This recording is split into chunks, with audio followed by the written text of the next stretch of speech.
Hello, babies! Boa tarde para vocês. Como vocês estão? Tiveram um bom final de semana? Eu sou Grazi Faeli, sou fisioterapeuta especializada no tratamento de paralisia facial e hoje eu vim aqui responder todas as suas dúvidas sobre paralisia facial e o tratamento. Sim, temos participação da galinha que está chocando no cesto de roupa nesse momento. Não sei se vocês conseguem ouvir, mas está uma gritaria aqui. Faz meia hora que ela tá chocando e o negócio não se resolve. Mas tudo bem, vamos aqui. Mantendo, se o Maurício não entrar pra gritar também, tá bom. Porque aqui sabem como é, né? Tem galinha pra tudo quanto é lado. Mais os 7 pintinhos que nasceram da outra vez, mais os 6 pintinhos que nasceram agora. Sim, estamos numa granja, quase. Bom, vamos lá. Hoje eu vou responder perguntas de vocês. Então, assim, como funciona? Tinha uma caixinha de quinta-feira que eu não consegui responder e eu vou responder hoje. Mas você que tá aqui tem prioridade na pergunta. Então, surgiu pergunta aqui, eu vou entrar, responder a sua. Claro que se eu estiver no meio da outra resposta, quando eu terminar, eu vou responder a sua, porque vocês têm prioridade. A Ana tá pedindo para eu chamá-la para análise de movimento. Semana que vem tem análise de movimento. É sempre assim. Uma semana é análise de movimento e a outra ou é um tema específico ou é de perguntas e respostas, tá bom? Então, vamos nessa alternância aí pra gente conseguir trazer todas as informações, porque na análise de movimento é maravilhoso, eu adoro fazer análise de movimento, mas tem tanto mais coisa que eu posso trazer pra vocês que se eu só ficar na análise de movimento, eu não consigo trazer isso. Então, por isso que eu tô aqui pra responder e pra explicar. Vamos lá!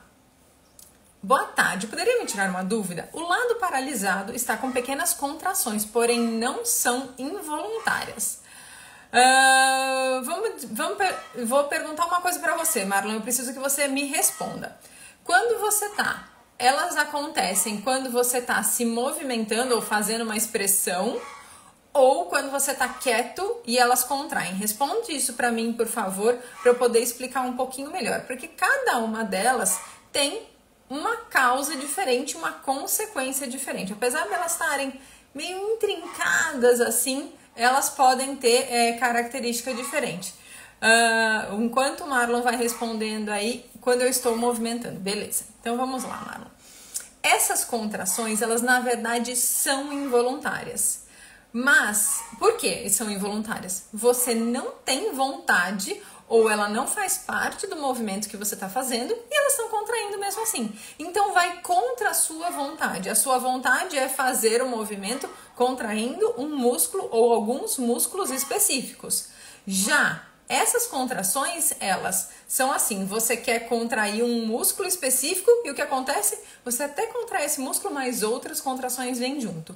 Isso chama sincinesia, que é uma contração involuntária durante um movimento pretendido.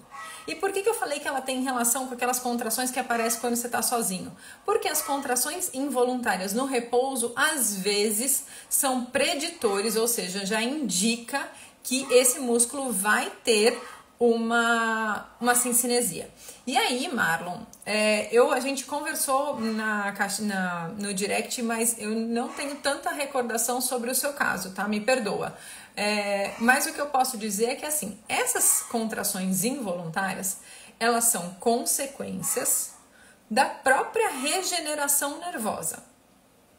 Calma que eu vou explicar. Quando tem uma paralisia facial, o nervo está machucado e depois ele volta a se recuperar.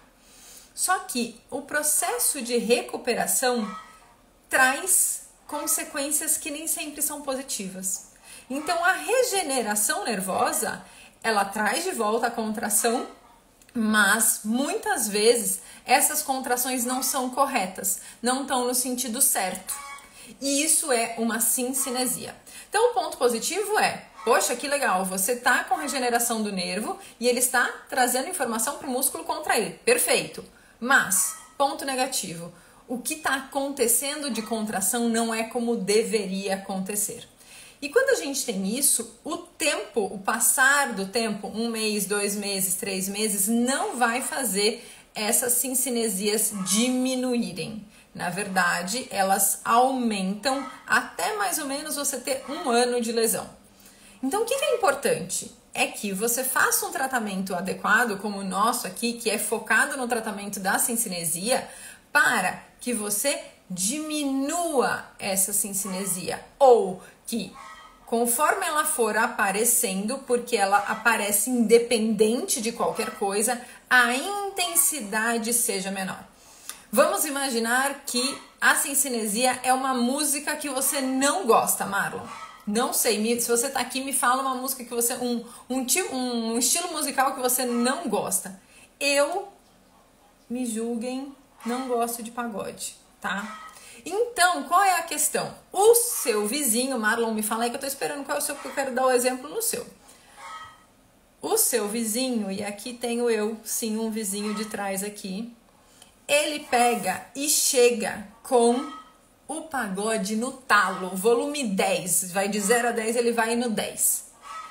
E aí, isso é involuntário e indesejado, certo? O meu vizinho tá tocando pagode no volume 10. Eu vou impedi-lo de tocar o pagode? Não vou impedir. Ele vai continuar tocando porque o churrasco vai durar o fim de semana inteiro? Vai continuar tocando. É a mesma coisa assim, cinesia. Eu não consigo controlar, vai acontecer e vai acontecer por um período até ele estabilizar, que é 1 ano. Então aqui o meu churrasco vai entrar até, a minha música vai ficar até 1 ano, até o final de semana inteiro. O que eu posso fazer? Ou eu posso deixar a música no talo, no 10, o pagode que eu não gosto o final de semana inteiro, ou eu posso ir conversar com o meu vizinho e falar, você pode abaixar um pouquinho, por favor? E esse abaixar é a diminuição da cincinesia. Ela vai acontecer. Eu não vou impedir meu vizinho de escutar a música, mas eu posso diminuir a intensidade. Então, algo que eu tô fazendo, o tratamento que eu tô fazendo, vai diminuir a intensidade da cincinesia. Pensem aí na música que vocês não gostam, tá, gente? Não me julguem, não vão pelo meu... mas eu gosto de pagode, então eu vou deixar tocando. Não, pensem na música que vocês não gostam. Então é isso. A gente tem como diminuir essa intensidade da cincinesia. E ele continua. Então, doutor, essas contrações estão aparecendo. Mais ou menos, mesmo mais eu querendo contrair, não são involuntárias, porém o movimento é até pouco.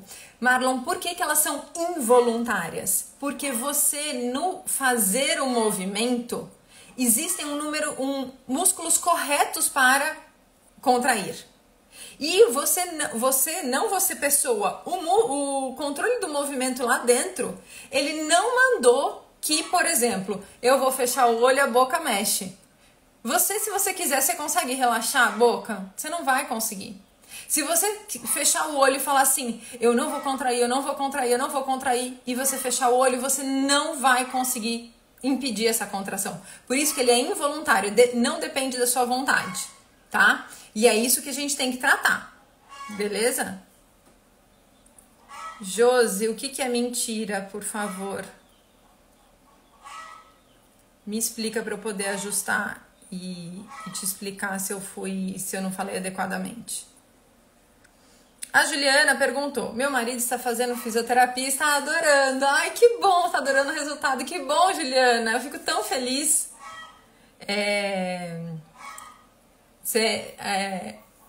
A gente, esse período, né, no último mês, a gente passou por uma situação aqui que uma das nossas físios, infelizmente, precisou se afastar por problema de saúde. E nesse período, os pacientes dela foram atendidos por outras físios. E o retorno que eu tive dos pacientes é que a qualidade se manteve, que o acolhimento se manteve, e que isso é uma coisa que faz parte da equipe. E é isso que a gente quer, né? Uma equipe unida, uma equipe que atende muito bem, que acolhe muito bem e que traz resultados. Muito bem. A eletromiografia deu sinal de movimento reduzido, mas deu sinal. Bom prognóstico? Bom sinal. Bom quer dizer que tem movimento, que tem contração. Quanto ao prognóstico, o que é o prognóstico? Até onde eu vou chegar. Só que até onde eu vou chegar com relação ao movimento, ele depende da contração, que é isso aí que você tem, mas depende do que eu acabei de falar sobre que músculo contrai em cada momento. Então é ótimo que você tenha bom prognóstico, excelente. Mas que você tenha movimento, perdão. Mas a gente precisa ajustar as cincinesias que vão acontecer para aí sim te dizer se o prognóstico é bom ou não. Você vai contrair, mas eu quero que você contraia com harmonia. Eu quero que você se expresse, eu quero que você tenha simetria no repouso durante o movimento. E disso depende não só a contração, quanto a seletividade de movimento, que a gente fala, que é quando um músculo contrai e quando um músculo se mantém relaxado. Vamos ver o que mais que tínhamos aqui. Tinha mais uma perguntinha que eu vi. A Savina perguntou, pode aparecer do lado contrário da lesão? Pelo jeito é a cincinesia. Quando o olho pisca, a boca puxa para o lado. Não, Savina, não pode acontecer, tá bom? Não pode acontecer do outro lado da lesão, tá? Tenho duas hipóteses. A primeira, e você me perdoe falar dessa forma, mas já aconteceu aqui com a gente alguns pacientes que vieram na avaliação. É a confusão de que lado é a paralisia. Não tô dizendo que é você, tá bom? Tô dizendo que a gente já teve aqui. De paciente acreditar que um lado da paralisia era um e na verdade era o outro. Por quê? Ele já estava em fase de sequela e o outro lado tinha muito mais contração. E quando fica na cabeça, paralisia, não pode ser o lado que tem menos contração, é o lado que tem mais contração. E na verdade não era, tá? Esse é o ponto número 1. Outra hipótese que eu consigo pensar é o esforço para fechar o olho. Quando, eu vou fazer esforço e vejam a minha boca o que acontece. Tá vendo, eu contraio junto, os zigomáticos são esses músculos aqui. Se eu faço com força, não tem como eu não contrair zigomático. Por quê? Esse músculo aqui, que chama orbicular do olho, ele tá junto com o zigomático maior, que é o músculo do sorriso. Até por isso que a cincinesia aqui é tão frequente, tá? E aí, pode ser que do lado que você não tem a lesão, a contração tá pequena e você não vê esse movimento. Então, essa é a segunda hipótese, tá bom? Me diz aqui, Savina, se você acha que é alguma delas. Oi, Elaine, que saudade de você. Quando meu ombro está muito tenso, eu sinto pequenas contrações no rosto. Eu tenho observado isso. Elaine, exatamente. Deixa eu ver aqui se eu vou conseguir agora rápido. Deixa eu ver, peraí, tá, gente? Anatomia, neuroanatomia. Vamos ver se eu consigo... Ai, credo. Vamos ver se eu consigo mostrar, tá bom? O músculo do pescoço, que é o platisma, que é aquele músculo grandão aqui, ele se liga... Deixa eu ver se ele aparece aqui. Com o músculo do peitoral, e o peitoral está relacionado com o trapézio. Então, pode sim acontecer... eu acho que o músculo tá pequeno aqui. Pode sim acontecer de a contração de um músculo influenciar outro. E aí tem duas coisas que eu preciso falar pra vocês. Cadê? Cadê você? Vocês estão com saudades de eu cantar? Quem nunca mais apareceu aqui? Vamos ver. Tá chegando lá. Cadê o seu platisma? Aqui, ó. Olha só. Desculpa a demora, tá? Tá vendo o platisma aqui, ó? Esse verdinho. Olha onde ele termina. Nos músculos aqui, ó, do tórax. E é por isso que eu falo que quem tá no começo, no primeiro ano de paralisia, tem que ter muito cuidado com o exercício. Por quê? Se eu contrair o músculo peitoral, do ombro, das costas, eu vou também contrair o platisma e aí eu vou puxar todo o rosto para baixo, tá? Então, ele tem super interferência. Mas tem outra coisa que pode acontecer, que é o músculo occipito frontal, que é o músculo da testa, que a gente acha que ele é só da testa, tá? Vamos ver, calma que eu vou achar, tá? Esse tá mais fácil, espero eu.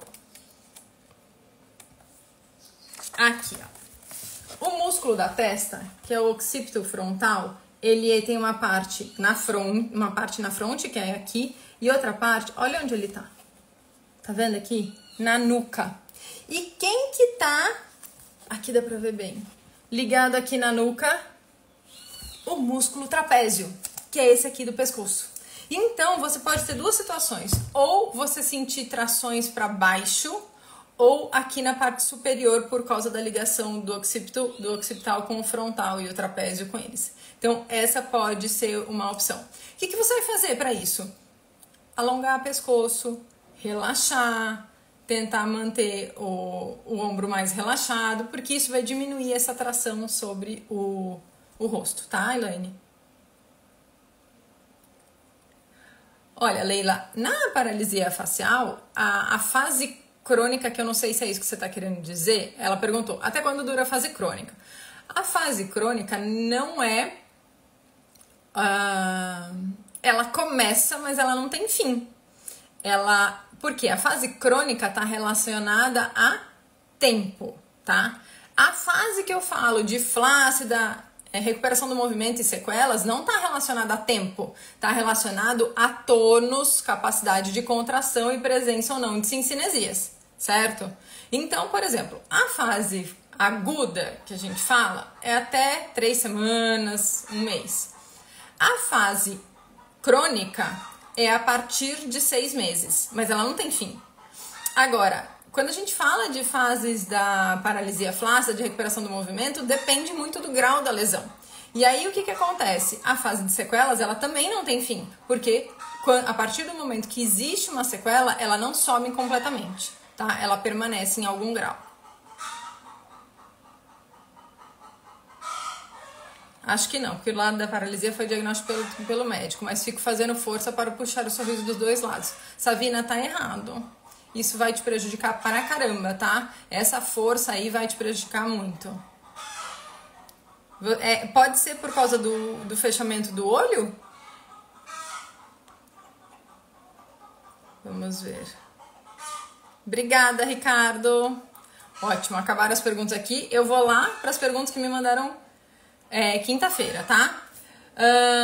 A Enia Ferreira perguntou: devo fazer fisioterapia? Um médico disse que sim e outro médico disse que não. O que acontece? Um dos motivos disso acontecer, um médico disse que sim, outro médico disse que não, é que o médico que disse que não, às vezes tem medo do tratamento inadequado, tá? Tem medo de um fisioterapeuta tratar com eletroestimulação, com força, porque isso vai ser pior do que ele não fazer nada. Então, às vezes, o médico diz não para tirar o risco de ir para uma fisioterapia inadequada. Mas é sim indicado, e desde o começo. Porque o que você faz nos primeiros meses com a paralisia, desde o início até os primeiros meses, é o que vai determinar, em parte, como que você vai terminar no final. Como que vai ser a sua evolução, tá? Então, é sim indicado, só que não é qualquer fisioterapia. É a mesma coisa. O médico não é qualquer médico. Tem médicos que são especializados ou não. A físio é a mesma coisa. Tem físio que são especializados e outros que não. Tá bom? A Savina respondeu que ela não faz força para fechar o olho. Então, Savina, eu tinha que te avaliar mesmo para poder explicar, entender o que tá acontecendo com o seu rosto, tá bom? Quem já teve paralisia de Bell pode fazer botox? Você pode fazer depois de 1 ano de lesão. Tanto para, se você se recuperou completamente, para diminuição de rugas, evitar envelhecimento e tudo mais, ou se você tem alguma cincinesia, para o tratamento da cincinesia associado à fisioterapia, também depois de 1 ano, tá bom?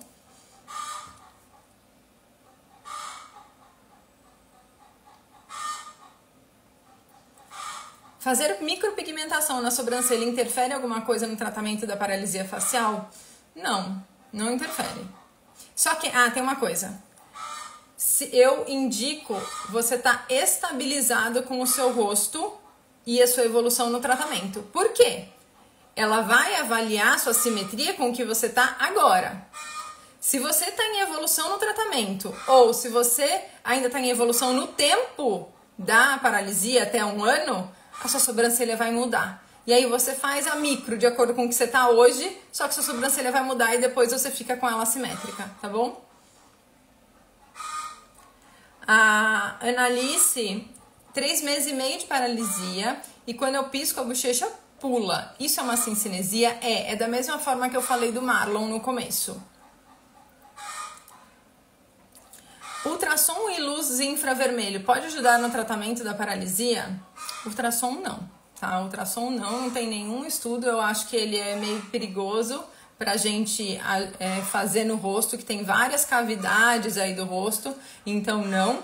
E a luz infravermelha pode ser usado o laser infravermelho enquanto o paciente está na fase flácida, tá bom?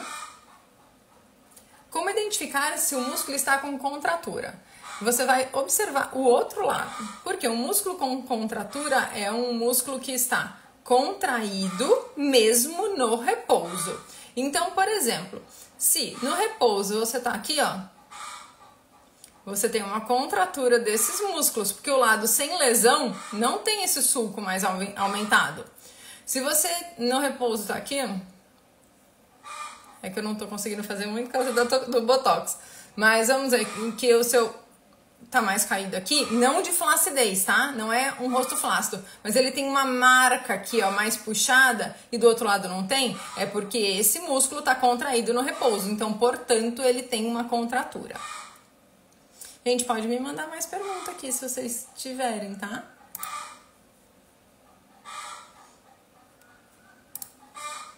Vamos ver o que mais.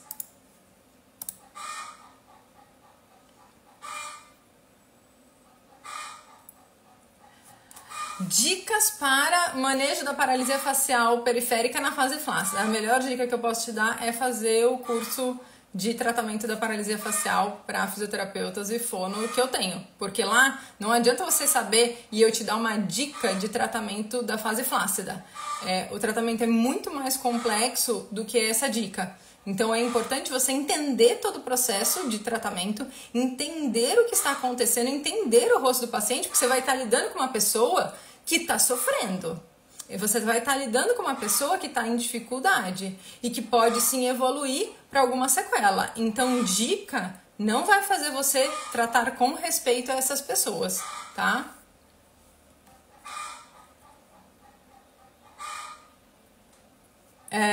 Um outro fisioterapeuta. É normal que meus pacientes não apresentem sinal de recuperação após 5 semanas de paralisia? Não sei. Precisa saber qual é a causa, como foi o tratamento inicial, o que você está fazendo. Então, dependendo, pode ser normal se uma causa for mais complexa ou o tratamento não foi adequado, ou não. Se foi uma causa simples, o tratamento é adequado e você está com um tratamento inadequado com relação a ele. Então, a mesma coisa que eu falei com relação ao tratamento na fase flácida. Precisa entender, gente. Se você não entender qual é a causa, o que está acontecendo, como que é a regeneração, você não vai tratar bem o seu paciente. E isso vai ter uma interferência na vida de uma pessoa. A Mima Pós perguntou: o Botox, depois de 1 ano, deve ser aplicado em qual lado do rosto? Tem uma regra para isso? O Botox, né, a toxina botulínica, ele é aplicado se você tem cincinesias para diminuir as cincinesias. Então, não é que tem uma regra. Existe uma expertise na avaliação do movimento para definir onde vai ser aplicado. Então, ele vai para a diminuição das cincinesias, mas eu já tenho que pensar em qual essa diminuição vai interferir no todo. Então, se eu aplico em uma região, preciso pensar, tá, isso daqui vai causar o que de consequência? Diminuição da cincinesia e o que mais? Porque sempre tem o que mais. Então, avaliar adequadamente é essencial para a boa aplicação. A boa aplicação, ela depende do profissional que está aplicando? Depende, mas ela depende muito mais de quem está avaliando. E nem sempre é a mesma pessoa. Por exemplo, aqui a gente faz avaliação exclusiva para toxina. Hoje à tarde eu vou fazer uma avaliação 2h30 para uma que foi paciente nossa, não está mais em tratamento, e ela vem só para avaliação da toxina, tá? Mas e tem situações que a gente aplica do lado que não teve lesão também, depende. A fase da sequela já é o final, o que define o rosto? Não, Leila. A fase da sequela está longe de ser o final. Até se fosse só isso, um paciente que tem 30 anos e está na fase de sequela, com cincinesias, não melhoraria com o que a gente faz. Então, a fase de sequelas, ela é um nome, dizendo tem cincinesia, ponto. Isso é o que define fase de sequela. mas a intensidade disso muda demais. E a gente consegue sim fazer com que essa intensidade da fase de sequela seja muito menor, tá? Deixa eu ver se tem mais alguma perguntinha aqui. É possível zerar uma cincinesia? Não, Ana. Infelizmente não é possível zerar. Não é nem aqui, nem em nenhum lugar do mundo. Ainda assim não conseguiu se zerar uma cincinesia. Vocês sabiam que até cirurgias para diminuir cincinesias. Então tem uma cirurgia, por exemplo, que eles cortam o músculo para parar a cincinesia. O músculo cresce de novo. Tem cincinesia de novo. Como faço para participar da live de análise de movimento? É assim a live de análise de movimento. Semana que vem, 11h33, eu vou abrir a live de análise de movimento. A primeira pessoa ou que me chamar aqui, nesses pontinhos aí, ou que falar eu quero, tá? Eu vou chamar para análise de movimento. E assim vai acontecer uma semana sim, uma semana não, tá? Deixa eu ver. O que mais que temos aqui? O Cido Nepomuceno. Tive 2 paralisias. Uma há 4 anos atrás, do lado esquerdo, e há 2 meses do lado direito. Mas fiquei com sequelas do lado esquerdo. Dá pra melhorar as sequelas? Dá. E deixa eu falar uma coisa, viu, Cido? O seu rosto, eu falo que tem alguns rostos que são cristal. Por que cristal? Porque a gente tem que lidar com extremo cuidado, porque se a gente não lidar com este cuidado, vai complicar no futuro. Então, o seu rosto é aquele que todos precisam fazer tratamento especializado, mas o seu precisa ao quadrado, ao cubo, à 5ª potência, 10ª potência. Porque a sua paralisia antiga do lado esquerdo vai interferir na evolução do lado direito. Se a gente não ajustar isso, vai prejudicar o lado direito também. Além de aumentar a cincinesia, e você deve ter sentido que do lado esquerdo a cincinesia piorou depois da lesão, eu aumento a cincinesia do lado esquerdo e piora a evolução do lado direito. Então você precisa de um tratamento especializado, porque senão vai ferrar o negócio. Bom dia, Grazi, tudo bem? Sou novo aqui, faz muito tempo que não trato mais paralisia facial. Vejo que muita coisa mudou. Então não é mais recomendado o uso de mímica facial? Não, Carlos, por que não é recomendado? Primeiro motivo é controle motor. O controle motor das expressões faciais... Não, vou voltar até. Primeiro motivo é qual é a função dos músculos da face. Os músculos da face têm a função de transmitir emoção, comunicação não verbal. Quem faz esse controle da comunicação não verbal? Áreas subcorticais, hipotálamo, giro cingulado anterior. São áreas que não estão relacionadas a movimento voluntário, são movimentos automáticos. Quando você faz a mímica, o que você usa? Movimento voluntário. Então, de base, qual é o problema número 1? Você altera programa motor. E um programa motor alterado é um programa motor com erro. Esse é o ponto número 1. O segundo é, quando você faz uma mímica facial, você não realizará o movimento exatamente igual, ou seja, com a mesma seletividade, direção, intensidade, relação muscular que se tem na expressão facial. Então você vai estar treinando uma expressão errada, um controle motor inadequado, tá? Então, por isso que não. A cincinesia é causada por uma falha no tratamento? Pode ser. Não é a única causa. A causa principal é a intensidade da lesão que levou a uma regeneração com alterações de caminho neural, de polaridade, de potencial de ação, de representação nuclear, um monte de coisa depois dessa regeneração, tá? A causa número 1 é essa. Porém, o tratamento pode sim piorar e aumentar muito a cincinesia. Já tivemos casos de paciente que não teriam cincinesia porque a lesão era absurdamente leve. Paciente com quase 3 semanas com um movimento quase completo e que desenvolveu cincinesia por eletroestimulação. Então, ela não é a causa é o grau da lesão e como foi o processo de regeneração, que isso é do corpo, mas influencia muito sim no aparecimento das cincinesias. Muito bem, muito bem, muito bem, muito bem. Mas, neuromodulação ajuda na paralisia facial? Não vi nada ainda falando sobre isso. Então, nenhum caminho falando sobre isso. Até porque a gente não tá lidando com questões centrais, né? A gente tá lidando com nervo periférico, mas não vi nada sobre isso ainda, tá bom? Muito bem, gente, ó. Muitos beijos pra vocês, adorei as perguntas de hoje. Nos vemos semana que vem, segunda-feira, para a live de análise de movimento, 11h33. Beijos!